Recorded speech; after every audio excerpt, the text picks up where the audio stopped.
So, you want to learn the complicated mess that is music theory, huh? Well, you've come to the right place. Today, we're going to be covering the absolute basics that you need to understand to better appreciate, learn, or create music. So grab your guitar or your piano and join me for a cup of coffee as we break down notes, steps, accidentals, and the chromatic scale. Coming right up.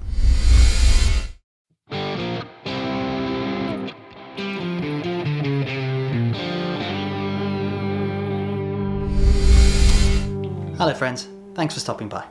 If you're new here, my name's Tom, I'm a final year medic based in the UK, and welcome to Tonic. On this channel, we explore all things music, expanding our tonal horizons and discussing the tips and tricks I wish I knew when beginning on my journey to become a better musician. Part of what makes music theory so inaccessible is the vast number of strange new words you encounter. It's like a completely different language. We're going to tackle that right now and make it much less intimidating. Starting with the notes. So what do you need to know? How many notes there are, and a few terms like tone, semitone, and accidental. We're going to tackle them one by one. In Western music, there are 7 full notes and 12 notes in total. These full notes can be easily visualized on the keys of a piano. They're the white notes, but I can do one better than that. Yes, there are way more than 7 keys on a piano. But these 7 notes just repeat over and over in different pitches. What are these notes called? The full notes are named from A to G. So A, B, C, D, E, F and G, which then repeat over and over. So how do we move up and down these notes? Using steps. Broadly speaking, there are half steps, known as semitones, and whole steps, known officially as tones. A half step or semitone is the distance between adjacent keys, or if you're using a guitar, 1 fret and its adjacent fret up or down the neck. A tone or whole step is literally just 2 half steps. It's nice and simple when you break it down. Accidentals are signs used to raise or lower the pitch of a note. That's all they are. The 2 accidentals you should worry about are sharps, written like this as a hashtag, that raise the note by 1 half step, and flats, written as a funny lowercase b, which lower a note by 1 half step. There are also double sharps, you guessed it, raising the note by 2 half steps, aka a whole step or a tone, and double flats, which do the opposite. These are the symbols for them, but you can basically ignore them as I've never come across them in years of guitar playing. I mention them purely as a reference so you know what the symbols mean if you run into them. Now every gap between notes has a sharp or a flat, except for 2 places. These are between the notes B and C and the notes E and F. You can see this on a piano. There's a gap in 2 places where the black key is missing.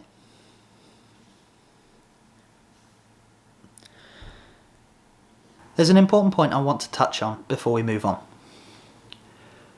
If I raise the C key by a half step, we get C sharp, like this. But you'll notice if we lower the D by a half step, we get D flat. That's the same key on the piano with 2 different names. It's the same note, but it's got 2 different names. This is called enharmonic spelling. Which name do we use? It all comes down to context, and that musical context is established by the musical key you're in.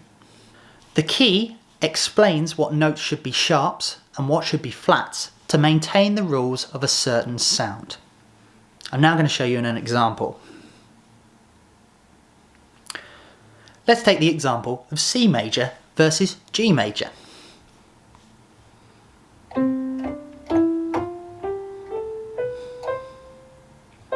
C major sounds like this. You can see all I played were the white full note keys. Contrast this with G major. We have a sharp in there because in the key of G major the F is sharpened to an F sharp. This fundamentally makes G major sound different from C major. And it's all to do with the key of G major, telling us that that sharp is there, rather than playing an F natural. Now I mentioned a scale at the beginning of the video. That's called the chromatic scale, and it contains all 12 notes. In order for you to play it, you ascend them one by one, moving half step up each time. Remember, a half step, or a semitone, on the guitar is the same as moving up one fret on the same string wherever you are. This never changes. You can play the whole scale by sliding your finger up one string, but that's not very convenient, or very fast or controllable. So this is how you can play it easier and turn it into an exercise for increasing your playing speed at the same time.